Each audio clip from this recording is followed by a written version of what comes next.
Starring Dorothy Malone as Constance Mackenzie. Warner Anderson as Matthew Swain. Ed Nelson as Michael Rossi. And Mia Farrow as Allison Mackenzie.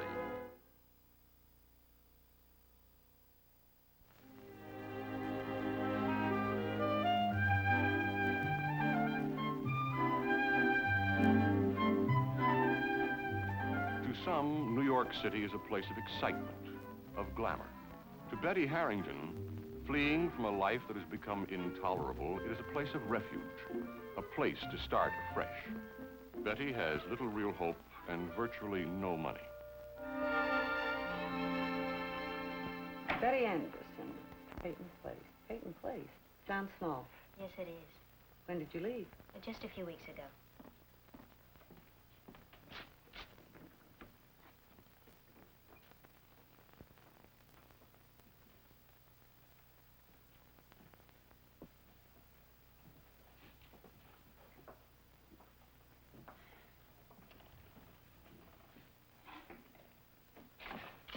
What is it, Sharon? Well, excuse me for interrupting, but how much longer are you going to be, Mrs. Wagner? I've been sitting in here half the morning. You should know the rules by now, Sharon. Close the door and wait your turn. Yes, but I've... Now.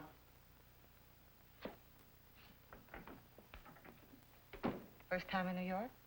Yes. Why? What? Why did you leave Peyton Place? Oh, I had to. I mean, I needed a job. No hometown references? No. Why not? No, I'd rather not. My dear Miss Anderson, what you would rather is not important. If I send you out on a job interview, you're going to have to answer some questions. Yes, I understand that. This isn't much of a resume. High school typing, shorthand no, switchboard no, pentameter no, receptionist no, stenotype no, sales experience no. You've never had a job, have you? No. And yet you left, where was it, Peyton Place? Came all the way to New York, and now you walk in here and expect miracles. No, I don't expect miracles, Mrs. Wagner. I just want a job. I thought maybe I could be a model. My dear child, the streets of New York are filled with girls who thought they could become models. No, what I meant was maybe, you know, in a department store. Are you married? I answered no on the questionnaire. Are you in trouble? Trouble? Trouble. No. No experience? No references? Mrs. Wagner, I need a job. I'll take any kind of job. If you move, notify us about your new address. Thank you, Mrs. Wagner. Betty? Yes? Go home. I can't. That's the same answer I've heard for 20 years.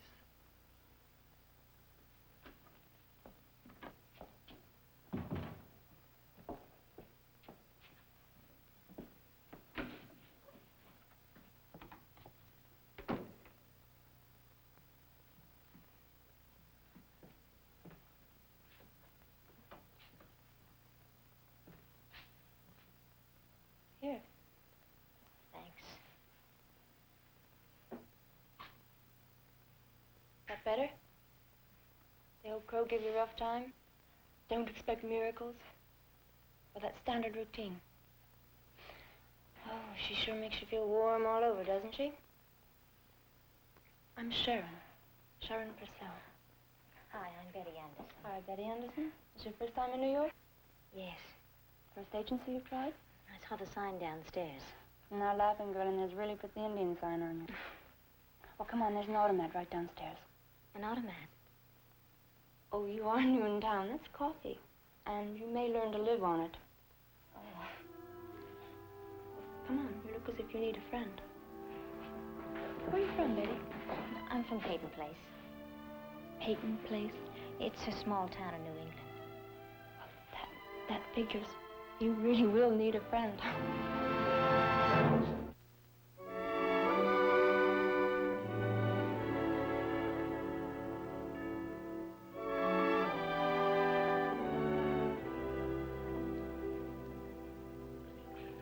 Have I time for another?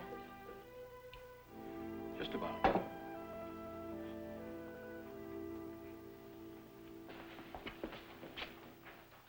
Aunt Laura, you gonna be gone a year? You got enough luggage. That depends on a lot of things. If I still like Paris, whom I meet in Rome. Oh, Les, you're so generous, even with your brandy. Tell me, brother dear, that round-trip ticket that you paid for, was that brotherly affection or a desire to get rid of me? Now, why would I want to do a thing like that? I know all your secrets. And I'm a constant reminder of the snows of yesteryear. I haven't any secrets, but you've had too much brandy. Oh, Les, everyone has at least one secret. Haven't they, boys? Of course. The darker, the better. What's yours, Aunt Laura? Have you got a rendezvous with a rich, handsome man on top of the Eiffel Tower? You're getting warmer. I am going hunting with a lot of luggage and a hopeful heart. Of course, being me, I'll settle for someone rich. Harrington always settles for second best. For all the right reasons, of course. It's so much more sensible, isn't it? You didn't fill it, Les. You do have a train to catch. Oh, yes, our dear old dashing night flyer. Oh, it's never on time. You fill it for me, Rod. Just one more for the road. Certainly.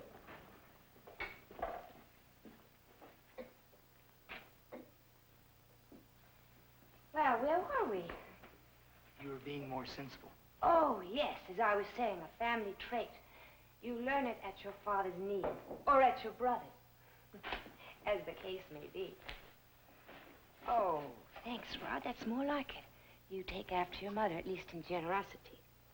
I think Dad's right. You have had enough. You sound just like him. I'm just trying to recapture something, and this helps.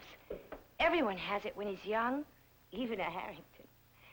Do you want to know what it is? It's a little touch of magic. It's being able to feel, really feel.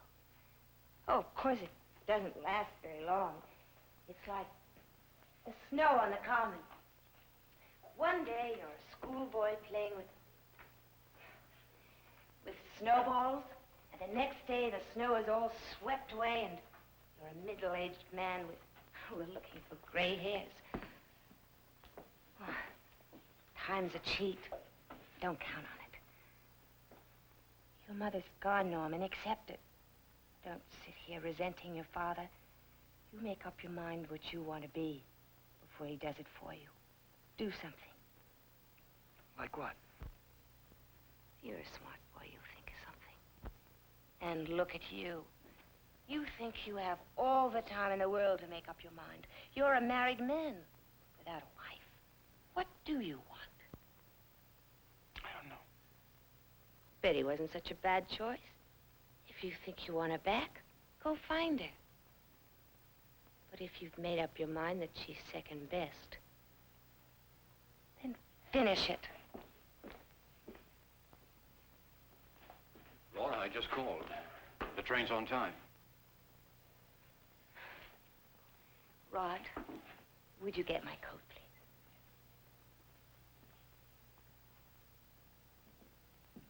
Aunt Laura, have a wonderful trip.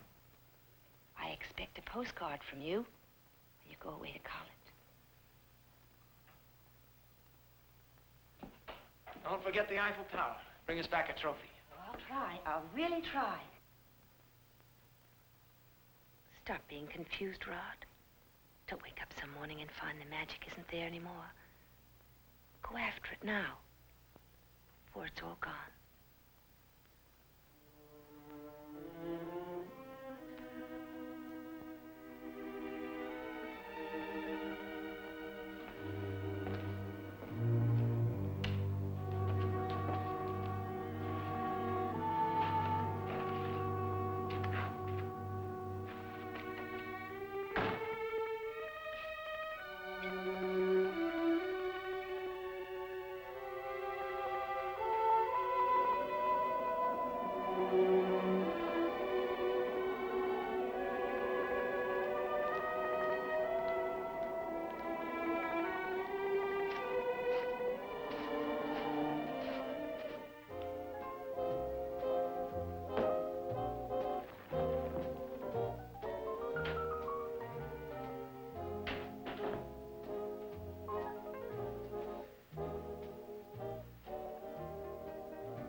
Glad it's all behind you. You're looking okay. You mean all things considered? Used to drink bourbon. Yeah, thanks. I'm sticking with ginger ale. You name it, I serve it. You know me. Never argue with the trade. See everything, hear everything, but say nothing. Things a little slower. Oh, we'll be jumping later on when the good people take to their beds. But all the solid citizens of Peyton Place are good people, aren't they? That's the New England story, if you want to believe it. You don't? You kidding? You could write a book, Couldn't you? have the wrong ending. If it's my story you're talking about. Take my advice, Elliot. Don't beat a dead horse. Ada, I spent all those years in prison thinking about what happened the night my wife was murdered. Thinking about the people, including you, who testified at my trial. No clue. No explanation. Now that I'm out, I'm going to find one. I repeat, it's a dead horse. Let it lie. Let it lie. Not it, Ada. Me. It's my life we're talking about.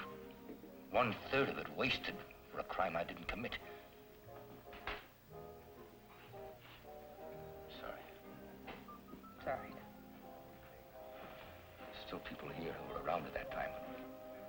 That remember. That can be made to remember. You are one of them. They didn't send you up on my testimony. It was the Hanley kid's story that convicted you. A frightened kid. The jury bought every word of it. That piping little voice, I can still hear it in my nightmares. Little Paul telling them what happened. He saw you kill her. He said he heard something. Okay, he said. He said. He said. I told the truth. I told what happened. When I came back, Elizabeth was lying on the floor. And you heard a man run out. That's the truth. Okay. It was the truth. Now, do you...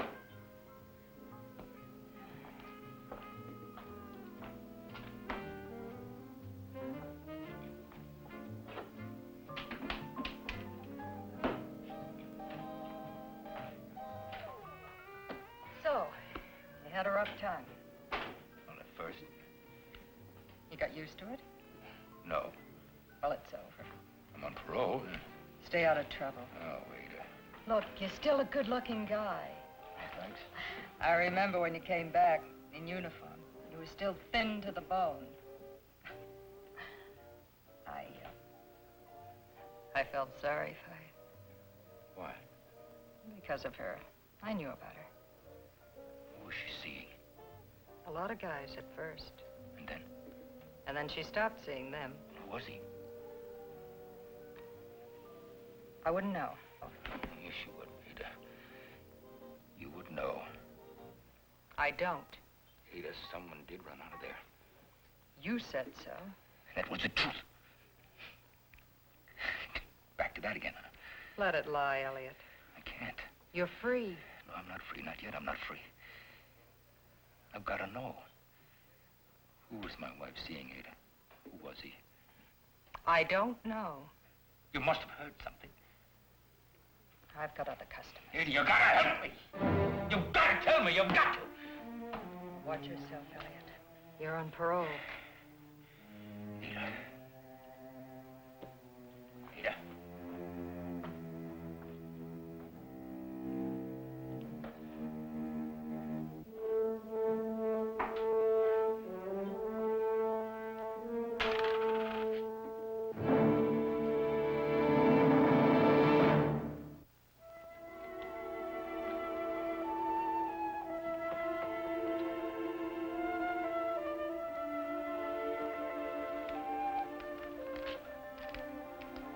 Hi. Hi. What are you doing? Oh, just giving your birds a little pick-me-up.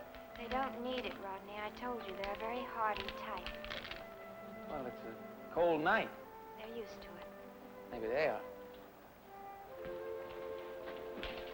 What's your hurry?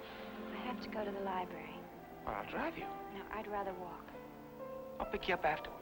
No, Rodney, I've got a lot of homework to do. So do I. That's what I wanted to talk to you about. Please, Rod, not tonight. Why?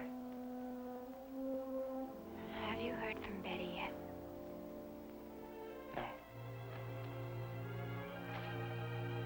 Rod, would you come in, please? I'd like to see you. I'll see you.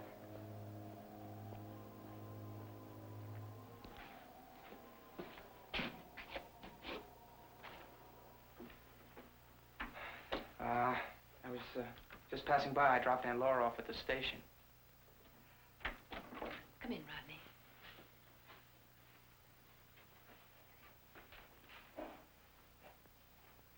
Sit down.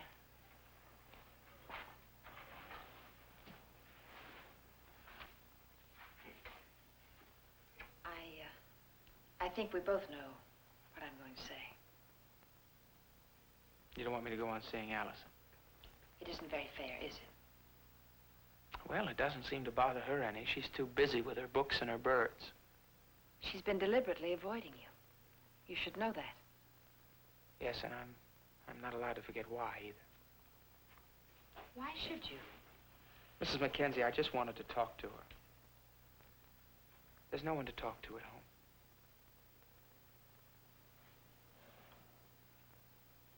I know you miss your mother.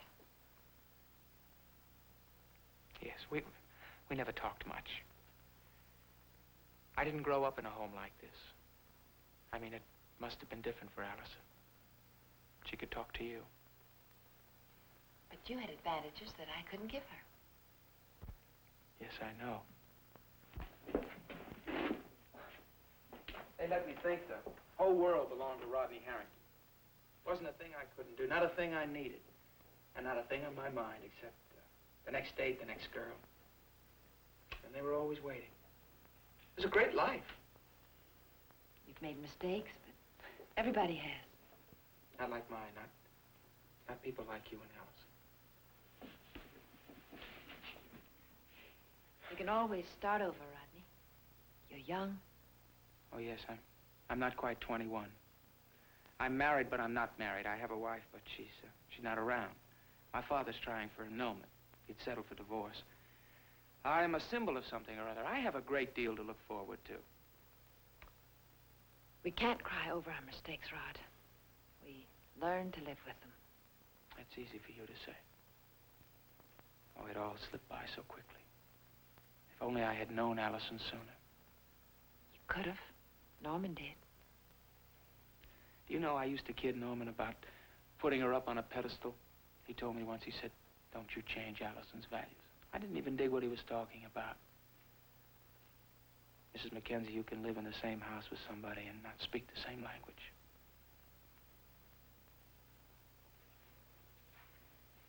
You're too young to have found that out. Things will work out for you, Rodney. You'll see. You mean without Allison? I'm sorry. Well, I'm glad we had this talk. So am I. You listen mostly.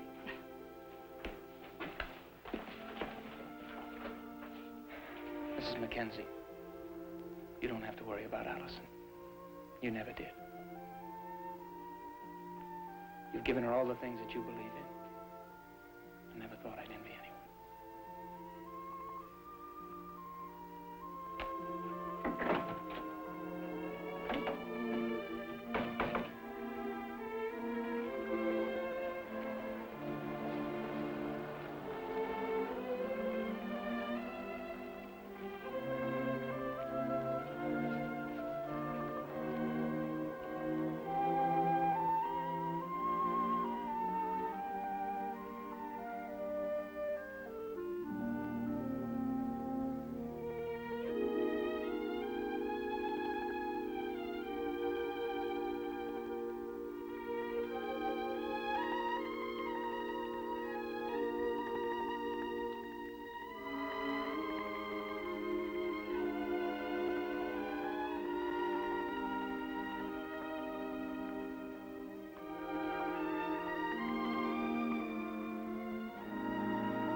Quite an armful. I'll help you. Thank you. You a poetry lover, or are you just determined to get an A in English? I am a poetry lover because I wouldn't mind getting an A in English. I'm writing a paper on the late Victorian poets. Kipling, Thompson, Swinburne, Hopkins, Oscar Wilde.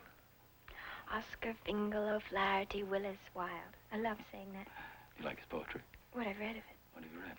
So far, just the ballad of Reading Jail. All that we know who lie in jail is that the wall is strong, and that each day is like a year. A year whose days are long. Mr. Wilde, sir, you said a mouthful. He was in prison, too, wasn't he? Mm-hmm. You see, that's the trouble with my writing, or trying to. And your lack of prison experience? My lack of any experience. You see, I used to think that being able to rhyme meant that you could write poetry. But you have to write about something, and there's no faking knowing it always shows. So you see, I've given up writing for a while.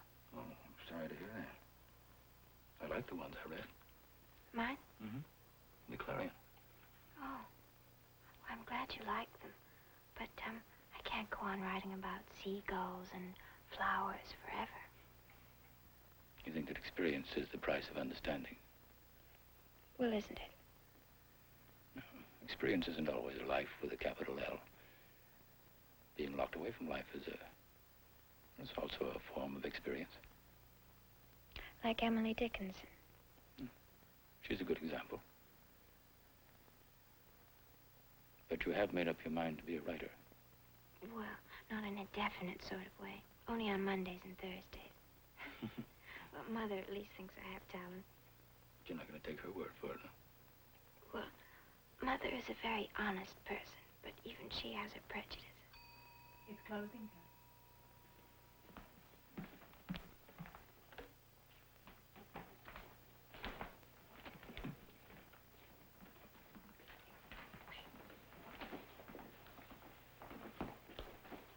I hate to leave. I always feel this is my second home. I used to practically live here when I was a kid. So did I. There you are, Allison. Thank you.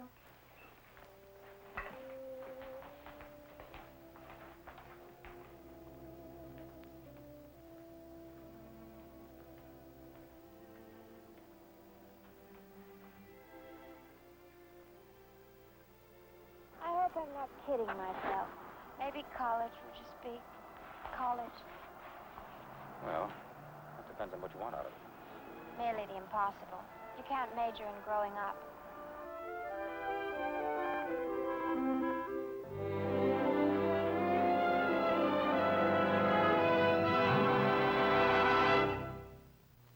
Preview from the continuing story of Peyton Place. What is happening? You're here. I'm here. That's what's happening. And I'm not going to lie about it. I'm glad it is. There's nothing wrong with two people who have common concerns having dinner together in a public place. That's all it is. For now, yes. I am here, Mr. Hadley, right here in Peyton Place. Now, you and I are going to have to learn to live with that, like it or not. I didn't kill your daughter. Someone in this town lied.